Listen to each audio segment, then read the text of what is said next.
మీ దేహంలో ఎంత రక్తం ఉంది? 5 లీటర్ల రక్తం ఉంది. 1 లీటర్లో రక్తంలో గ్లూకోజు 1 గ్రాము ఉండాలి. అంటే 5 లీటర్ల రక్తంలో అందాజు 5 గ్రాముల గ్లూకోజ్ ఉండాలి. మీరు 3 ఇడ్లీలు తింటే ఎంత వచ్చేసింది గ్లూకోజు? 38 గ్రాములు.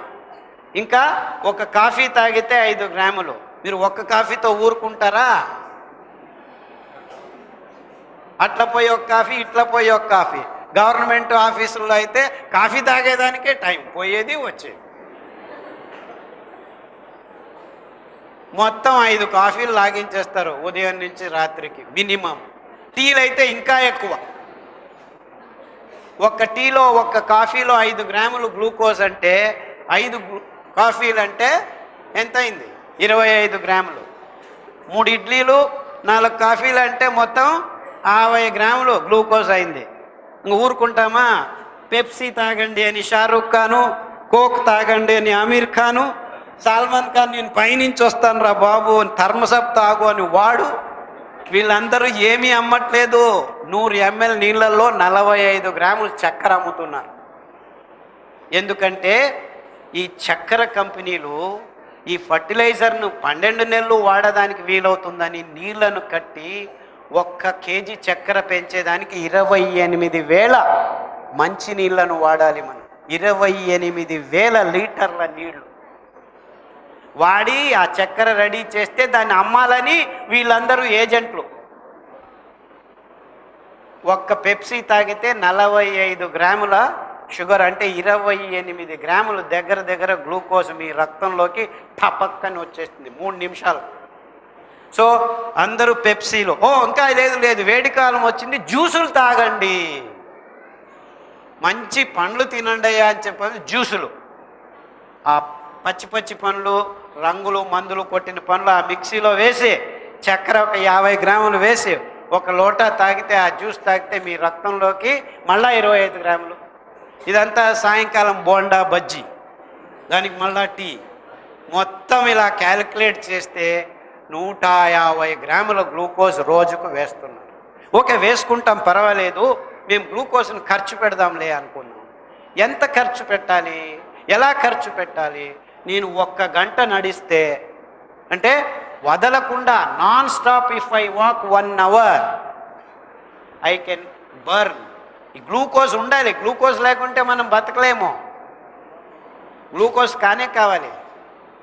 5 గ్రాములు గ్లూకోజ్ ఖర్చు పెట్టాలంటే నేను 1 గంట నడవాలి, దగ్గర 1 గంట 20 నిమిషాలు నడవాలి. 1 గంట అనుకున్నాం అంటే 1 గ్రాము గ్లూకోజ్ ఖర్చు పెట్టాలంటే 12 నిమిషాలు మీరు నడవాలి. న్యాయంగా అయితే 15 నిమిషాలని చెప్తున్నాను, మరి సబ్సిడీ ఇస్తాము 12 నిమిషాలు. గంట సేపు నడిస్తే 5 గ్రాముల గ్లూకోజ్ ఖర్చు అవుతుంది. ఇంక ఎంత ఉంది మన దేహంలో? ఇప్పుడు 150 గ్రాములు ఉంది. సో ఎన్ని గంటలు నడవాలి మీరు? 30 గంటలు నడవాలి. రోజులో ఎన్ని గంటలు ఉన్నాయి? 24 గంటలు. అంటే మీరు రోజంతా నడిచినా ఈ గ్లూకోజ్ ఖర్చు కావట్లేదు. నో ప్రాబ్లం, ఖర్చు చేయాల్సిన పని లేదు. కాలేయం ఉంది మా దగ్గర ప్లీహం ఉంది, మా దగ్గర క్లోమం ఉంది. ఈ గ్రంథులన్నీ గంటల తరబడి కష్టపడి పనిచేసి ఈ గ్లూకోజ్ను గ్లైకోజన్ అంతా మార్చేస్తుంది అనమాట. రా నాకు తెలుసు ఈ గ్లూకోజ్ను కొలెస్ట్రాల్గా తయారు చేస్తాను అని చెప్పి కొద్దిగా కొలెస్ట్రాల్ తయారు చేస్తుంది. నాకు ఇంకా తెలుసు ట్రైగ్లిజరైడ్స్ తయారు చేస్తాను, ట్రైగ్లిజరైడ్స్ను తయారు చేస్తుంది. నాకు ఇంకా తెలుసు రొమాటిక్ ఫ్యాక్టర్ను తయారు చేస్తాను, రొమాటిక్ ఫ్యాక్టర్ను తయారు చేస్తుంది. ఇంత తయారు చేసినా ఇంకా గ్లూకోజ్ ఉంది కదరా బాబు, ఏం చేయాలో తెలియక రక్తంలో ఎర్ర రక్త కణాల మీదనే గ్లూకోజ్ను కూర్చోపెడుతుంది. ఎందుకు ఇంత కష్టపడాలి అంటే గ్లూకోజ్ రక్తంలో ఉంటే ఏం జరుగుతుంది? చక్కెర మీరు ఇక్కడ వేశారనుకోండి, అర్ధ గంటలో వాతావరణంలో ఉన్న నీళ్ళనన్నింటినీ పీల్చుకునేస్తుంది. చక్కెర అదే పని చేస్తుంది, ఉప్పు అదే పని చేస్తుంది. అంటే మీ రక్తంలో ఇంత ఎక్కువ గ్లూకోజ్ ఉంటే ఏమవుతుందంటే జీవకోశాల్లో ఉన్న నీటినంతా రక్తం పీల్చేయడం మొదలు పెడుతుంది. అంటే మీ దేహంలో దాహం మొదలవుతుంది. అందుకే రక్తంలో గ్లూకోజ్ ఎక్కువ ఉంటే మీకు దాహం ఎక్కువ అవుతుంది. వెళ్ళి మీరు లీటర్లు నీళ్లు తాగడం మొదలు. ఆ నీళ్ళు ఎందుకు తాగుతారు? మీ దేహంలో ఉన్న ప్రతి జీవకోశంలోని నీళ్లు రక్తంలోకి పోతున్నాయి. ఆ రక్తంలోకి పోయిన నీళ్ళు ఏం చేస్తే మూత్రపిండాల దగ్గరికి వెళ్ళి ఫిల్టర్ అవుతుంది. సో నీళ్లు తాగుతారు, వెంటనే ఉచ్చలు పోయాలి. అందుకే అటాచ్డ్ బాత్రూములు కావాల్సి. ఓ నీకు డయాబెటీస్ వచ్చింది అంటారు. అంతలోపలికి మీకు ట్రైగ్లిసరైడ్స్ ఎక్కువయ్యాయి, గ్లైకోజన్ ఎక్కువైంది, మాంసం తయారైంది, ఫ్యాట్ తయారైంది, ఊబకాయం తయారైంది. చూసారా, ఈ రోగాలన్నిటికీ మూలం ఎక్కడుంది? మీరు తింటున్న ఆ బియ్యము, ఆ గోధుమలు, ఆ చక్కెర, ఆ పాలు. అంటే ఈ డాక్టర్లు మీకు ఎవరైనా ఒక్కసారైనా బీపీ వచ్చిందంటే చక్కెర తినొద్దు అని చెప్పాడా? లేదు. మీరు ఊరగాయలు తింటున్నారు, ఉప్పు ఎక్కువైంది, అందుకే మీకు బీపీ వచ్చింది అంటున్నారు. బీపీ వచ్చింది ఈ గ్లైకోజన్, ఈ ట్రైగ్లిసరైడ్స్, ఈ కొలెస్ట్రాల్, ఇంకా మీకు తెలియని ఎన్నో పారామీటర్స్ ఎక్కువై రక్తం మందమై మీ గుండె ఈ మందమైన రక్తాన్ని సరబరాజు చేయలేక, పంపు చేసి కొట్టుకోలేక బీపీ ఎక్కువైందని ఈ డాక్టర్లు ఒక్కరికి చెప్పట్లేదు ప్రపంచంలో. అంటే మిమ్మకి చెప్పాల్సింది బీపీ వచ్చినా, షుగర్ వచ్చినా, రుమాటిజం వచ్చినా, ట్రైగ్లిసరైడ్స్ ఎక్కువైనా, హార్ట్లో బ్లాక్స్ వచ్చినా కారణం ఏమిటి? మీరు తింటున్న బియ్యము, గోధుమలు, పాలు, చక్కెర, కోడిగుడ్లు అని ఈ డాక్టర్లు మీకు చెప్పట్లేదు. దానికి తోడు ఏం చేస్తున్నారు? ఈ ట్యాబ్లెట్ తీసుకో, ఈ క్యాప్సూల్ తీసుకో, ఇంకా బ్లాక్ ఉందా రా, నేను ఆపరేషన్ చేస్తాను, కడిగేస్తాను, తీసేస్తాను, తీసిన తర్వాత మళ్ళా వస్తే పర్వాలేదు, ఇంకొక ట్యూబ్ వేస్తాను, స్టంట్ వేస్తాను, సార్ ఆ స్టంట్ బ్లాక్ అయితే ఇంకొక స్టంట్ వేస్తాను. అరే బ్లాక్ ఎందుకు అవుతుందిరా, బ్లాక్ ఎందుకు అవుతుందిరా అని ఒక్కడు చెప్పట్లేదే. 20 ఏళ్ల అబ్బాయిలు హార్ట్ బ్లాక్లు అయిపోయి టపక్కని హార్ట్ అటాక్తో చనిపోతున్నారు. 118 మందికి ఈ ప్రాబ్లం వస్తుంది. ఇంతవరకు ఏ డాక్టరు అరే మాంసం తినద్దురా, ఈ మాంసంలో కొలెస్ట్రాల్, ట్రైగ్లిసరైడ్స్, స్టెరాయిడ్స్ ప్రతి మాంసపు ముద్దలో ఉంటుంది, దానివల్ల నీకు రోగం వస్తుంది అని ఒక్కరికి చెప్పేదానికి వీలు లేకుండా చేసేసారు. ఎందుకంటే మాంసము ప్రోటీను, నీకు ప్రోటీన్ కావాలి. మనిషికి ప్రోటీన్ కావాల్సింది 6%. అది మీరు వారానికి ఒకసారి మొలకలెత్తిన పెసలు కానీ, అలసందలు కానీ, ఉలవలు కానీ, శనగలు కానీ ఎక్కువ తినకండి. డాక్టర్ ఖాదర్ చెప్పాడు ప్రోటీన్ ఉంది పెసల్లో అని. రోజు మొలకలు కూడేసుకొని తినకండి. చాలామంది ఆయుర్వేద డాక్టర్లు, పండితులు కూర్చొని అందరూ మొలకలు మంచిది, మొలకలు తినండి అని మొలకలు తింటూ ఉంటే మీకు ప్రోటీన్ ఎక్కువైపు మీ కిడ్నీ లేచిపోతుంది.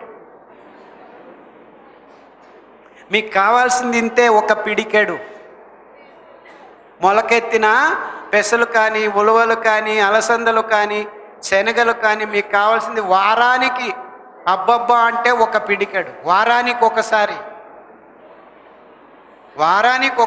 పిల్లలైతే పెరిగే వాళ్ళకి వారానికి 2 సార్లు 3 సార్లు ఇవ్వండి, అంతకంటే ఎక్కువ అవసరం లేదు. కానీ మొత్తం ప్రపంచంలో ఉన్న విజ్ఞానపు గ్రంథాలన్నీ ప్రోటీన్